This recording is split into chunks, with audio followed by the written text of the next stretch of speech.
తెలిసిన వాళ్ళందరికీ అర్థమవుతుంది. ఇది జీవిత చక్రం తాలూకు జీవితం తాలూకు గీత అనుకుందాం. అంటే సామాన్య జీవితం అన్న మాట.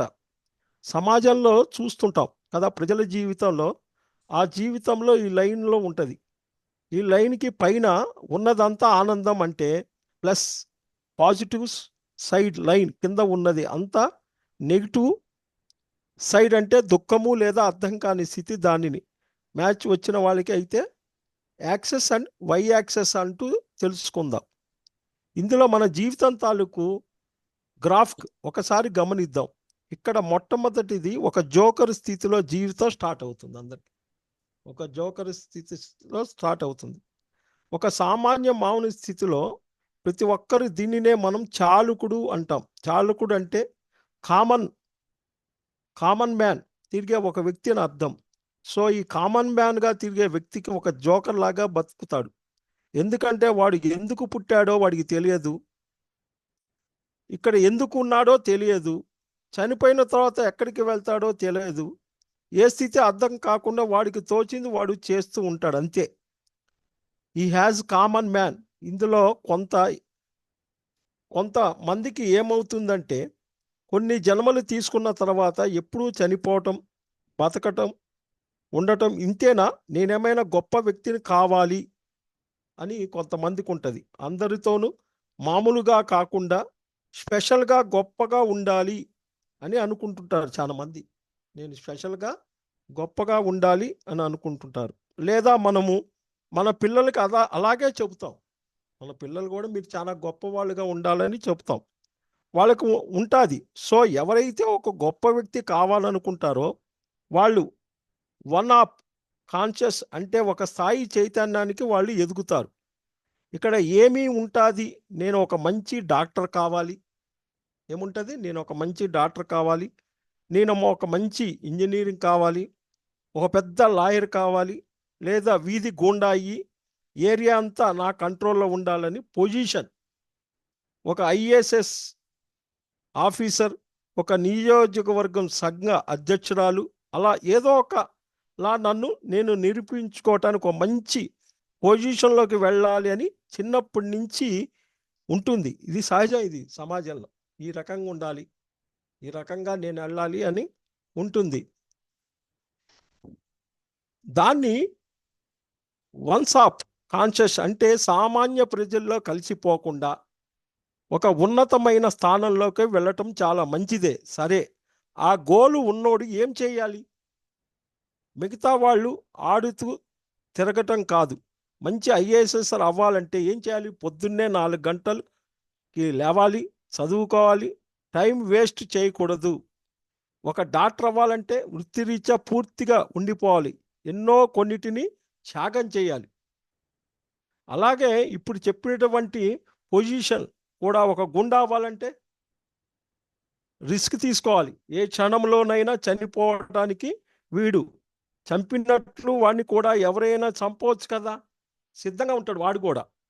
మనం ఎందుకు చెయ్యము అవన్నీ భయం, మనల్ని ఎప్పుడు చంపుతాడనే ఆ భయం పోయింది కాబట్టి వాడు పెద్ద గూండా అయిపోయాడు. వాటిలోంచి భయం పోయింది. ఎప్పుడైనా చంపేస్తారు కాబట్టి నేను ఇప్పుడే పెద్ద గూండా అని అనుకుంటాడు. సో ఏదైనా సమాజంలో ఒక ఉన్న స్థాయికి వెళ్ళాలంటే ఖచ్చితంగా అక్కడ ఒక రకమైన క్రమశిక్షణ, కొన్ని విషయాలు వదులుకోవటం, కొన్ని విషయాలు నేర్చుకోవటం జరిగినప్పుడు మాత్రమే అవుతుంది. మొదట నేర్చుకోవటం అయిపోతుంది. సో అందువల్ల వాడికంటూ ఒక గోల్ ఉండటం వల్ల మామూలుగా ఉన్న స్థితిలో కాకుండా వాడిని కూడా ఒక స్పెషల్ వ్యక్తి కింద తీర్చిదిద్దుకొని వాడు రోజు రోజుకి అదే పని చేయటంలో ఒక ఆనందాన్ని అనుభవిస్తాడు. వాడు ఒక గోల్ పెట్టుకున్నాడు, రీచ్ అయ్యాడు, దాంట్లోనే ఆనందాన్ని అనుభవిస్తాడు. సో డాక్టర్ అవటంలో ఎంతో ఆనందం ఉంది. లాయర్ అవటంలో ఒకేసారి లాయర్ అయినా సరే ఒకసారి ఈ స్థాయికి ఎప్పుడైతే వెళ్ళిపోతారో అక్కడికి వెళ్ళిన తర్వాత అక్కడ ఆగిపోతుంది.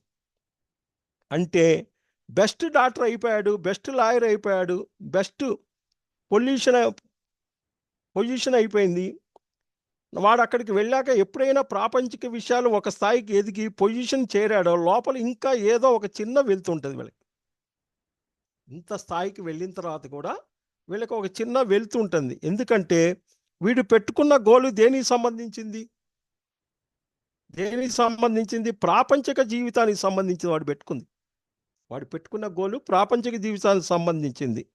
అంటే డబ్బుకో, పేరు ప్రతిష్టలకో, లేకపోతే వేరే వారికి సంబంధించి, అంతేకాని ఆత్మకు సంబంధించిన గోలు కాదు. బాడీ అండ్ మైండ్ వరకే, బుద్ధి ఆత్మకు సంబంధించింది కాదు. కొద్దిగా బుద్ధి పెరగవచ్చు, కానీ అది కూడా ప్రాపంచికంతో కూడిన బుద్ధి. పెరగవచ్చు, ప్రాపంచికం కూడినతో బుద్ధి, ఆధ్యాత్మిక బుద్ధి కాదు. ఎందుకంటే పెట్టుకున్న గోలు ప్రాపంచ పరిధిలో పెట్టుకున్నాడు. డాక్టర్, లాయర్, ఇంజనీర్ అని. సో అక్కడికి వెళ్ళిన తర్వాత అది పూర్తిగా ప్రణాళిక కాదు. కాబట్టి న్యూట్రల్గా వాడికి అన్నీ ఉన్నా సరే లోపల ఎక్కడో వెళ్తి, లేకపోతే తగని ఏదో ఒక రోగం, దీనితోనే బాధ అనేది మాత్రం పూర్తిగా పోదు. అక్కడ వెళ్ళాక ఈ స్థితికి వెళ్ళిన తర్వాత కూడా ఏయో సమస్యలు, ఏదో ఒక అనారోగ్యం, అది పోదు. అప్పుడు వాడు అనుకుంటాడు, నేను ఇంత స్థాయికి ఎదిగాను కదా, ఇంత పెంచాను కదా, ఇంకా ఎందుకు నాకు అసంతృప్తిగా ఉంది? ఇది కాకుండా ఇంకేదన్నా ఉందా? ఇంత స్థాయికి వెళ్ళిన తర్వాత కూడా ఎందుకు ఇంత అసంతృప్తి ఉంది? ఇంకా ఏదన్నా ఉందా ఈ భూమి మీద? అది ఏమిటో తెలుసుకోవాలని వాడు అక్కడి నుంచి వెతుకులాడటం మొదలు పెడతాడు. ఇంకా ఏదన్నా ఉందా? అలాంటి వెతుకులాడిన వాళ్ళమే మనం అందరం. డాక్టర్ అయినా వాడు మళ్ళీ ఇంజనీర్ అవ్వలేడు, ఎందుకంటే అది అయినా సరే అంతే అని తెలుసు. ఇంజనీర్ అయిన వాడు, లాయర్ అయినా అంతే, అవన్నీ సమానమైనవి పొజిషన్. కాకపోతే ఊరికే పేర్లు మారుతాయి, పొజిషన్ మారుతాయి.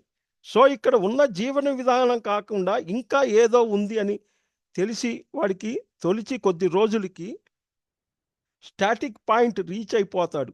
ఆ పర్పస్ స్టార్ట్ అయిందో పేరుకే వాడు సొసైటీలో ఒక పొజిషన్లో ఉంటాడు, కానీ లోపల మాత్రం వాడిని అది పర్పస్ కిందకి దించుతూ ఉంటుంది. వాడికి లోపల ఒక కిందకి వెళ్ళిపోతుంది. సో వాడు ఈ కింద పొజిషన్కి ఇక్కడికి వస్తాడు, దిగి వస్తాడు. అంటే నెగిటివ్ సైడు లోపల బాధ ఉండిపోతుంది.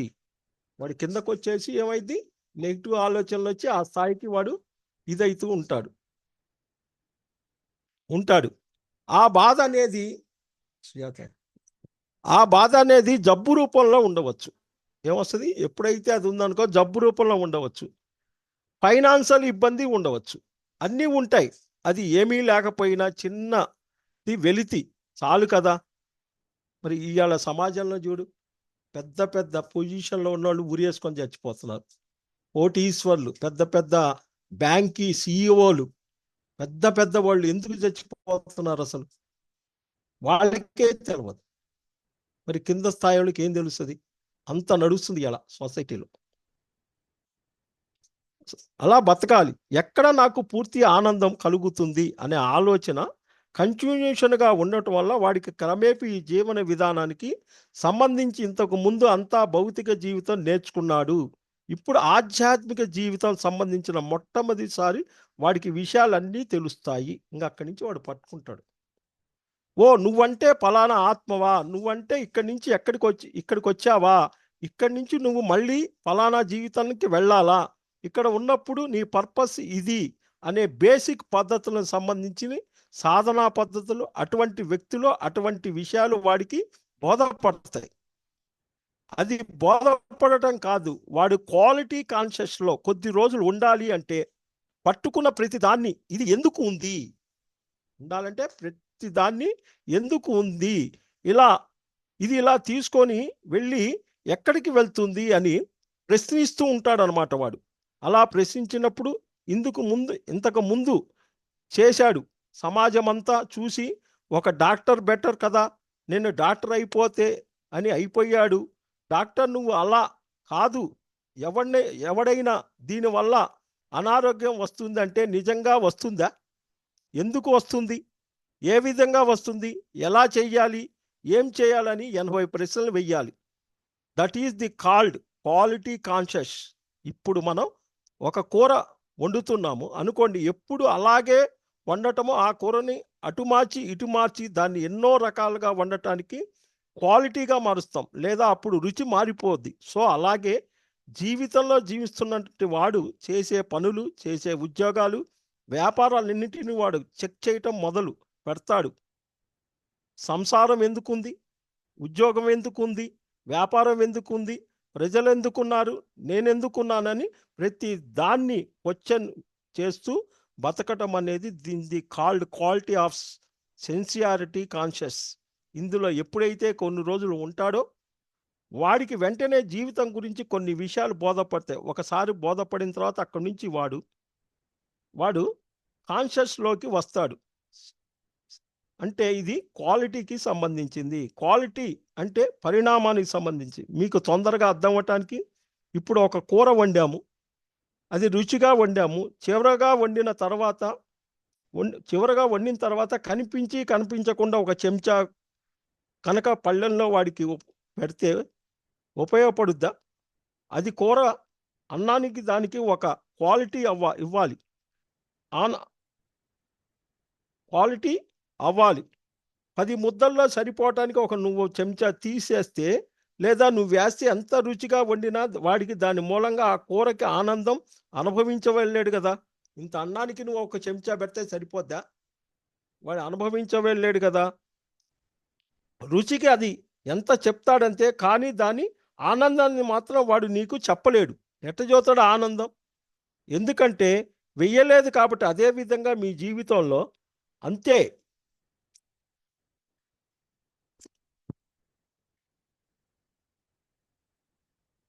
అని బోధపడుతుంది. ధ్యానం చేస్తే అవుతాది, పుస్తకాలు చదివితే అవుతాది, ఒక క్లాసు వింటే అవుతాది అని చెప్పేసి 1 గంట ధ్యానం చేసి ఒక మాస్టర్ని కలిస్తే అయిపోతుందా? 1 గంట ధ్యానం చేసి ఓ పుస్తకాలు చదివి ఓ క్లాసు వింటే అయిపోతుందా? జీవితం మొత్తానికి అలా కాదు కదా. ప్రతిరోజు 1 గంట ధ్యానం చేయాలి, ఉన్న పుస్తకాలు కొద్దికో గొప్ప చదువుతూ ఉండాలి, ప్రతి మాస్టర్తో మాట్లాడుతూ ఉండాలి, ఎక్కడ క్లాస్ అయినా వెళ్తూ ఉండాలి. దానికి కొంచెం సమయం పెట్టాలి కదా. కొంత సమయం మనం పెట్టాలి. స్కూల్కి వెళ్ళేవాడు ఎగ్జామ్ పాస్ అవుతాం, ఒకరోజు వెళ్ళి వస్తే పాస్ అవుతామా?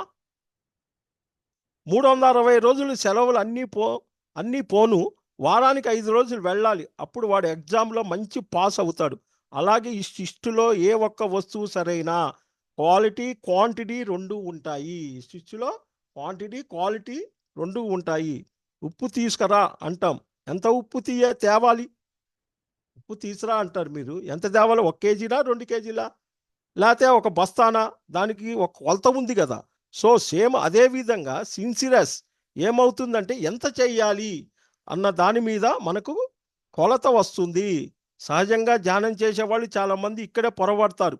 వాళ్ళు చేస్తూ ఉంటారు, కానీ ఎందుకు వాళ్ళకి ఫలితం సరిగా రాదు అంటే వాళ్ళకి ఎంత చెయ్యాలి అన్న దాని మీద క్లారిటీ ఉండదు.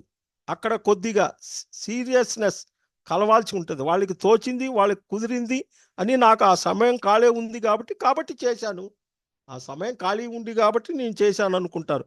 తప్పు. సమయం చాలా ముఖ్యం. దీనికి ఎంత సమయం పెట్టాలన్న దాని మీద వాళ్ళకి సరైన క్లారిటీ ఉండదు. అక్కడే వాళ్ళకి ఇబ్బంది, జబ్బు పూర్తిగా తగ్గదు. ఇక్కడ వాళ్ళకి పూర్తిగా జబ్బు తగ్గదు. ఎలా చెయ్యాలి అన్నది ముఖ్యం. ఎందుకంటే ఎన్నో రకాల పద్ధతులు ఉన్నాయి, రకరకాల పుస్తకాలు ఉన్నాయి, ఎన్నో రకాల మాస్టర్లు ఉన్నారు. అన్నీ తప్పించుకొని ఇది పర్ఫెక్ట్ అని తెలుసుకోవటం ఇది ఫస్ట్ స్టేజీ. ఒకసారి తెలిసిన తర్వాత ఎంత చేయాలనేది సెకండ్ స్టేజీ. ఎన్ని గంటలు ధ్యానం చేయాలి, ఏ పుస్తకాలు చదవాలి, ఎవరి దగ్గర అనుభవాలు చూడాలి, ఇంకా ఎలా సర్వీసు చేయాలి, ఆ విషయాలన్నీ తెలుసుకొని దానికి ఎంత సమయం పెట్టాలో అంత సమయం పెట్టడం మనం పూర్తిగా ఎప్పుడైతే నేర్చుకుంటామో అప్పుడు సిన్సియారిటీ అంటే క్వాలిటీ క్వాంటిటీ అనే కాన్షియస్కి లాగవుతుంది. ఎప్పుడైతే వాడు చేయాల్సింది చేస్తూ చేయాల్సినంతసేపు చేస్తాడో అప్పుడు వాడి జీవితం మొత్తం ఆటోమేటిక్గా బోధపడదా? న్యూచురల్గా బోధపడుతుంది. ఇక్కడ చాలామందికి బోధపడింది కాదు. అందుకే మీకు అర్థమయ్యేది బోధపడిందని. వాడికి ఫస్ట్ ఏమిటి అంటే ఏమి ఉంటుంది జీవితంలో? అంతా కూడా పూర్తిగా ఆనందమే. ఇక పాట ఉంటుందిగా ఆనందమే ఆ పాట పెట్టుకోవచ్చు. ఇక సో అంటే ఉంది.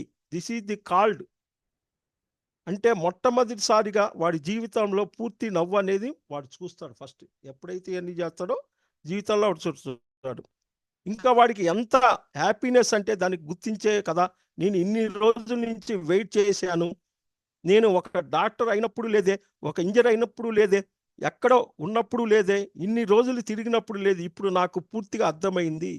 లైఫ్ అని ఫుల్ హ్యాపీగా ఉంటాడు. ఇంకా హ్యాపీనెస్ ఎలా ఉంటుంది అంటే ఆ టైంలో ఎవరు కనిపించినా వాళ్ళకి చెప్పటం, ఏ అనుభవం వచ్చినా చెప్పటం. కరెక్ట్గా చెప్పాలంటే ఆ ఫేస్ డే వన్లో పోల్చుకోవచ్చు.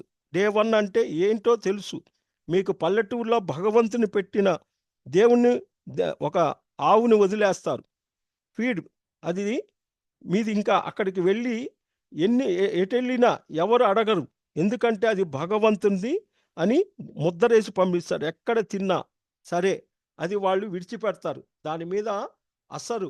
అలాగే లంగ్ లంగ్ కాన్షియస్లో ఉన్నవాడికి పరిస్థితి అలా ఉంటుంది. సో వాడికి ఎవరు కనిపించని, ఏం కనిపించని, ఎక్కడ కనిపించని ఫుల్ హ్యాపీనెస్లో ఉంటాడు.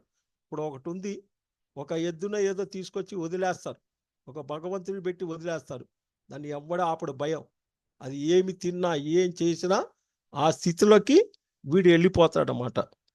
చాలా రోజులు ఎంజాయ్ చేస్తాడు. అయితే కొద్ది రోజులు పోయిన తర్వాత వాడికి అనిపిస్తుంది, నేను మొదట్లో అనుకున్నట్లు అనుకొని అన్నీ అవుతున్నాయి, కానీ కొన్ని అవ్వట్లేదే, కొన్ని జరగట్లేదే, ఏ ఏ ఇది అవ్వట్లేదేంటి, అవ్వట్లేదేంటి అని, అది అవ్వట్లేదేంటి అని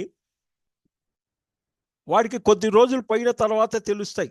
తెలియని స్టేట్లో ఉన్నప్పుడు అవి ఏమీ కనిపించవు. వీడు చేస్తూ అందరితో వినాలి, వీడు చెప్పేది అందరూ వినాలి, కానీ వినట్లేదు. నేను చెప్పింది కరెక్ట్ కదా, వాడు ఎందుకు తీసుకోవట్లేదు?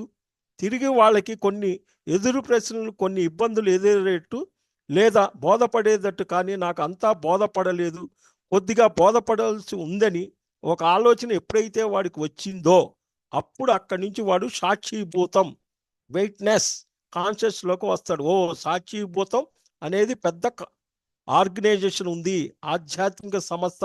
ఇప్పుడు నేను చెప్పేటువంటి స్టేజెస్ అన్నిట్లోనూ రకరకాల ఆధ్యాత్మిక సంస్థలు బతుకుతున్నాయి. ఒక పాయింట్ పట్టుకొని ఈ సాక్షిభూతం అంటే వెయిట్నెస్ ఏం చెప్తారంటే, వాడు మంచి జరగని చెడు జరగని దాని వెనకాలత వీడు థర్డ్ పర్సెప్షన్ కింద ఉండి గమనిస్తూ ఉంటాడు. ఒక పెద్ద ₹1,00,00,000 వచ్చాయి, ఓకే, ఆ ₹1,00,00,000 అందరి ముందు ఆనందంగా తీసుకుంటూ లోపల ₹1,00,00,000 నాకేనా, నేను తీసుకోవాలా, నేను తీసుకోవడం అంటే ఏమిటి, ఆ 1,00,00,000 ఎవరికి వచ్చింది, నేనెవరు, అసలు జీవితం ఏంటి ఏంటి అని ఒక రకమైన విరక్తితో కూడుకున్నటువంటి ఒక వెయిటింగ్ వాడికి లోపల నుంచి ఉంటుంది. సెకండ్ టాల్క్ అన్నమాట, that is very very important. అలా ఎప్పుడైతే ఎక్కువ వచ్చిన ఇబ్బందిని, తక్కువ వచ్చిన ఇబ్బందిని అన్నిటినీ కూడా లోపల నుంచి సాక్షిభూతంగా కొన్ని రోజులు వాడు గమనిస్తూ ఉంటాడు ఇట్లా. అప్పుడు క్రమేపి వాడికి ఎన్నో ఆధ్యాత్మిక పాఠాలు అన్నీ ఆ స్టేజీలో నేర్చుకోవటం జరుగుతుంది. అవి నేర్చుకున్న తర్వాత ఆ స్థిత ప్రజ్ఞతతో భగవద్గీతలో శ్రీకృష్ణుడు చెప్పాడు కదా, శీతోష్ట సమదుఃఖమేమియు స్థితంగా ఎవరైతే ఉంటారో వాళ్ళు దగ్గరే నేను ఉంటాను అని. స్థితప్రజ్ఞత అంటే ఫస్ట్ వర్క్ అవ్వటం. అయితే ఇక్కడికి అక్కడికి తేడా ఏమిటి అంటే అనేది దేవుని నుంచి వచ్చింది. అప్పటికే 20-30 సంవత్సరాల పాటు నువ్వు ప్రాపంచిక విషయంలో ఆనందం పొందలేక, క్వాలిటీలో ఆనందం పొందలేకపోయావు, క్వాంటిటీలో ఆనందం పొందకపోయావు. నువ్వు అలా ఒక స్పరింగ్ అవుతున్నట్టు ఉన్నావు. అది ఒకసారి రిలీజ్ అవుతుంది, అందువల్ల నీకు ఇది ఈ స్థాయిలో ఉంది. కానీ పూర్తి రిలీజ్ అయిన స్పరింగ్ మళ్ళీ ఉపయోగపడదు. మనం దాన్ని వదిలి వెళితే దాన్ని లెసన్లో మళ్ళా తీసుకుంటాము. అందువల్ల నుంచి అర్థం కాని స్థితి నుంచి ఒకేసారి రావటం వల్ల ఇది మొదటి మెట్టు, మనకు పూర్తి ఆనందదాయకం ఉంటుంది, కానీ కంప్లీట్ ఇంకా తెలుసుకున్న స్థితి కాదు. ఎందుకంటే ఇంతకుముందు అంతా ప్రాపంచిక ఉన్నాం, ఇప్పుడు ఆధ్యాత్మికంగా తెలిసింది. ఆ రెండిటిని బ్యాలెన్స్ చేస్తూ కొద్ది రోజులు మనం సాక్షిభూతంగా ఉండాలి. రెండు తెలిసినాయి, బ్యాలెన్స్డ్ జీవితంగా సాక్షిభూతంగా ఉండాలి. అంటే బయటికి ఆనందాలను దుఃఖాలను ఉంటేనే ఉంటాం. బాగా అనిపించడం లేదా తగ్గించుకోవడానికి ఏవో పాటు పడుతాం చేస్తాం, కానీ లోపల నుంచి వీటినన్నింటి గమనించడంలో ఉంటుంది. జరుగుతున్న వాటిని గమనిస్తాం, జరగని వాటిని కూడా గమనిస్తాం. సో సాక్షిభూతం ఎప్పుడైతే కొన్ని సంవత్సరాలుగా ఉంటూ ఇక్కడి నుంచి వాళ్ళు అంటే పూర్ణాత్మ స్థితికి వెళ్తారు. పూర్ణాత్మ స్థితికి సాక్షిభూతంగా ఉంటూ వెళ్తారు. పూర్ణాత్మ చైతన్యం అంటే ఏమిటి? వాళ్ళు సాక్షిభూతంగా వెళ్తారు. పూర్ణాత్మ స్థితి అంటే ఏమిటి?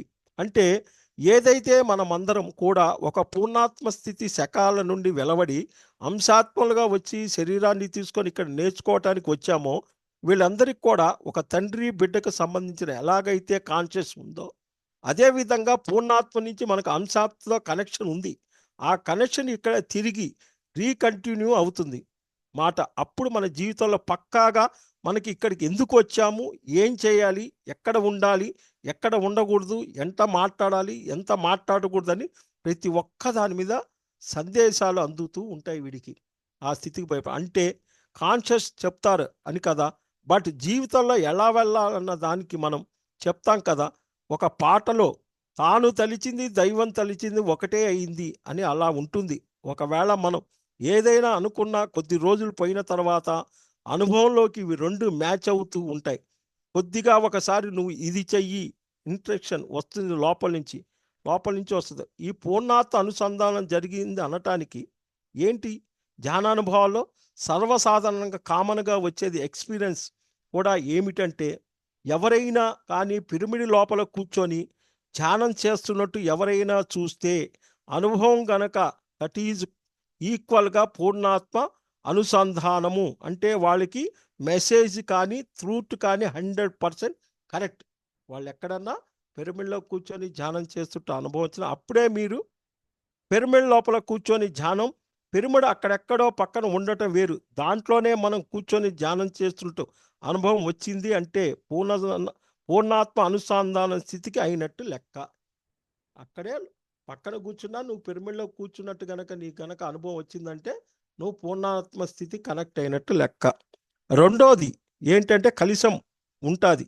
బంగారు కలిశం తెలుసు కదా. కలిశం అంటే మన ఆంధ్రప్రదేశ్ తల గుర్తు బిందె, దాని మీద కొబ్బరికాయ. సో ఆ కలిశం కనుక వస్తే that is all equal to పూర్ణాత్మ స్థితి.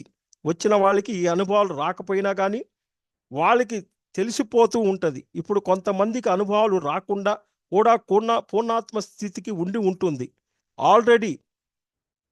మొత్తానికి మనకి జీవితంలో అడ్డు లేకుండా ప్రతి క్షణం ఎప్పటికప్పుడు మనకు లైఫ్ తాలూకు మెసేజ్ ప్యూర్గా వచ్చేస్తూ ఉంటుంది.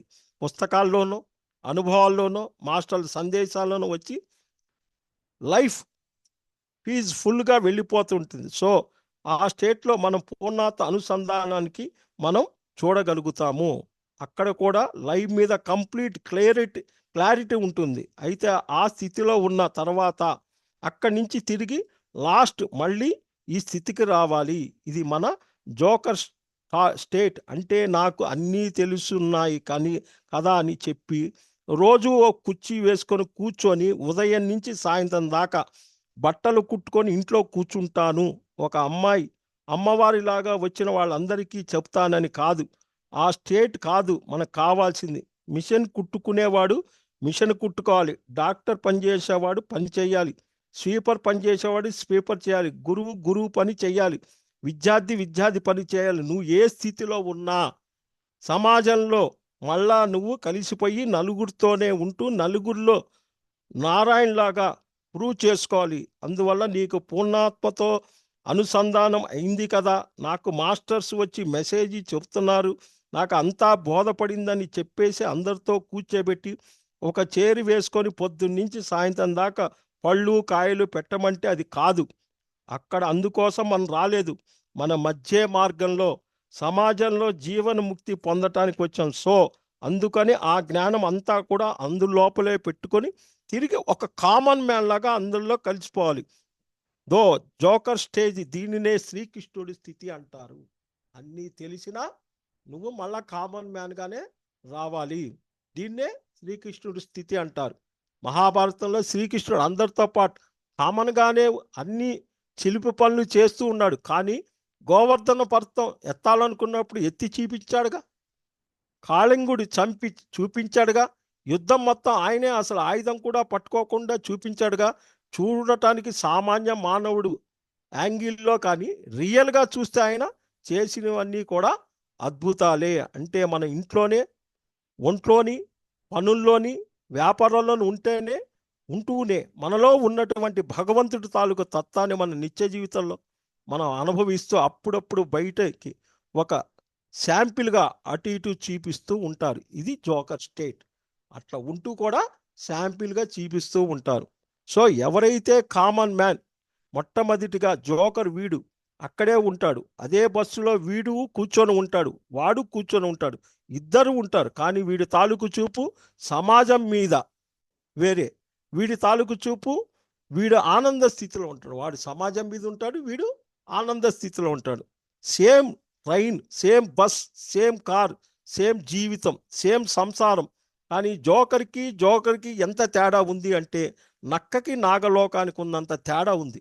వీడు ఆల్రెడీ ప్రాపంచిక జీవితాన్ని ఆధ్యాత్మిక ఉన్నటువంటి ఫస్ట్ ఈ స్టేజీలో వచ్చేటువంటి బుక్స్ ఏమిటి అంటే ఆత్మ శోధన కోసం ఒక యోగి ప్రస్తావన అనే పుస్తకము, robin Sharma this is the north Monk we sold this fear అనే ఇంగ్లీష్ పుస్తకాన్ని తెలుగులో ట్రాన్స్లేషన్ చేశారు. ఆ పుస్తకం క్వాలిటీ కాన్షియస్ దగ్గర బాగా వస్తుంది. క్వాంటిటీ దగ్గరికి వచ్చేటప్పటికి మిలారప్ప జీవిత చరిత్ర ఎంత కష్టపడితే కానీ ఆయన ఆ స్థితిలోకి వెళ్ళాడు. ఆ పుస్తకం చదివితే తెలుస్తుంది. ఇక్కడ మీకు ఇది అర్థమవుతుంది. పూర్తిగా జీవితం అనేది పూర్తిగా ఒక ఎంజాయ్, ప్రతి ఒక్కటి ఎంజాయ్మెంట్ అన్న దానిని చెప్పగలిగింది. ఓషో రజనీస్ ఆయన తాలూకు పుస్తకాలు జన్ మోస్టెడ్ సీడ్ గ్రాస్ బై, ఇవన్నీ కూడా ఇంగ్లీష్లో బుక్స్. ఏంటి డైమండ్ షూరిటీ, హార్ట్ షూరిటీ అని ఇప్పుడు తెలుగులోకి ఎన్నో ట్రాన్స్లేషన్లు అయ్యాయి.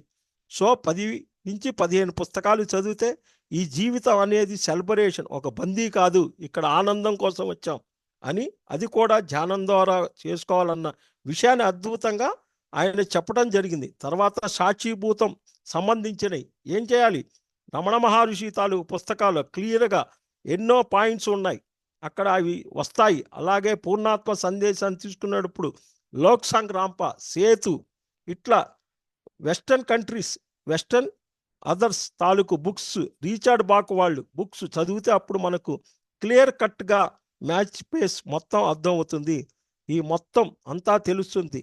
సో మనకు వచ్చే అనుభవం కూడా ఆధ్యాత్మిక ఎలా దాన్ని అర్థం చేసుకోవాలి, ఎలా దాని ప్రకారం క్వాలిటీ లైఫ్లోకి చేంజ్ చేయాలనేది అర్థమవుతాయి. ఈ పుస్తకాలు చదివితే మనకు అర్థమవుతాయి. అలా ఒక్కొక్క స్టేజీ మనకు ఆధ్యాత్మిక పుస్తకాలు అద్భుతంగా మనకు ఉపయోగపడతాయి. అలాగే మాస్టర్ హెల్ప్ కూడా ఉంటుంది. సో ప్రతి ఒక్క వ్యక్తి తాలూకు జీవితంలో అన్నీ కూడా మనకు తెలియకుండానే మనం క్రాస్ అవుతాం. ఇక్కడ ఆ స్థితికి వచ్చినప్పుడు మనకి కొన్ని మెసేజ్ వచ్చాయి. అక్కడ వాళ్ళేంటి కొన్ని విషయాలు తెలిసిన తర్వాత మళ్ళా పాత పనిలోకి వెళ్ళి బుద్ధి వేయదు, నాకు ఇన్ని విషయాలు తెలిసాయి కదా, ఇంతమందికి చేయగలను కదా, మళ్ళీ పనిలోకి పోయి బిజినెస్ చేయటం ఏంటి, నాకు నచ్చలేదు అని చెప్పేసి అక్కడ కూర్చుంటాడు. This is the called spiritual laziness, ఆధ్యాత్మిక బద్ధకము అని అంటారు అక్కడ. అట్లా ఉన్నవాళ్ళు ఆధ్యాత్మిక బద్ధకం, వోల్టేజ్. అక్కడ నువ్వు ఏ విధంగా వచ్చావో మళ్ళీ ఆ స్థితిలోకి వెళ్ళి పూర్తిగా దాన్ని చేసుకుంటూ మిగతా అన్నీ మనం చెయ్యాలి. ఉంటూనే ఆధ్యాత్మికంగా ఉద్యోగం చేస్తూనే ఆధ్యాత్మికంగా, స్టూడెంట్ చదువుకుంటానే ఆధ్యాత్మికంగా ఏదైతే ఆనందం పొందావో దాన్ని అనుభవిస్తూ మధ్య మార్గంలో కామన్ మ్యాన్గా పూర్తి కలిసిపోవాలి. ఒక ప్రత్యేకం అనేది ఎక్కడా కూడా ఉండదు. సో అప్పుడు మనం రియల్ జోకర్ దీంట్లోకి వచ్చినప్పుడు అవుతుంది అన్నమాట. దీనినే శ్రీకృష్ణుడి స్థితి అంటారు. అంటే చేసిందంతా చేసి అనుభవించటం అని అర్థం. కృష్ణుడు అంటే దాన్ని మ్యాచింగ్ ది డివైడ్ చేస్తే కనుక జోకర్ స్టేట్లో ఫస్ట్ కామన్ మ్యాన్, తర్వాత ప్రాపంచిక ప్రయత్నంలో గోల్, తర్వాత ఏమో అసలు ఏంటి ఈ జీవితం అర్థం కాని స్థితిలో ఉండి దాని గురించి గమనించటం, అర్థమైన దాన్ని పూర్తిగా ఆచరణలో పెట్టి గంటలు సాధన చేసి ఎంత చేయాలో అంత చేయటం, దీని నుంచి పూర్తిగా ఆనందం పొందటం, పూర్తిగా లర్నింగ్ స్టేజ్ ఫుల్ అయిపోయిందని ఫుట్ వర్క్ స్టేట్ అంటే సాక్షిభూతంగా ఉండటం, తర్వాత పూర్ణాత్మ స్థితి. ఇదంతా నేర్చుకున్నాక తిరిగి కామన్ మ్యాన్గా జీవితంలో కలిసిపోయి ఒక అత్తలాగా, ఒక కోడలాగా, ఒక భార్యలాగా, ఒక కొడుకులాగా, ఒక తండ్రిలాగా పోతలు పోషిస్తూ జీవితాన్ని అనుభవించటమే 10 మందికి ఆదర్శంగా ఉండటం. That is the joker. కొన్ని పాయింట్లు మళ్ళీ తెలుసుకున్నాం. అసలు మనం ఉన్న స్థితి నుంచి ఇంకొంచెం ముందుకు వెళ్ళటానికి, మనం దాటి వచ్చిన స్థితిలో అర్థం చేసుకోవటానికి జోకర్ కాన్సెప్ట్ ఉపయోగపడుతుంది. మన జోకర్ సర్కస్లో ప్యాకెట్లోనో ఇవన్నీ చూస్తూ ఉంటాము.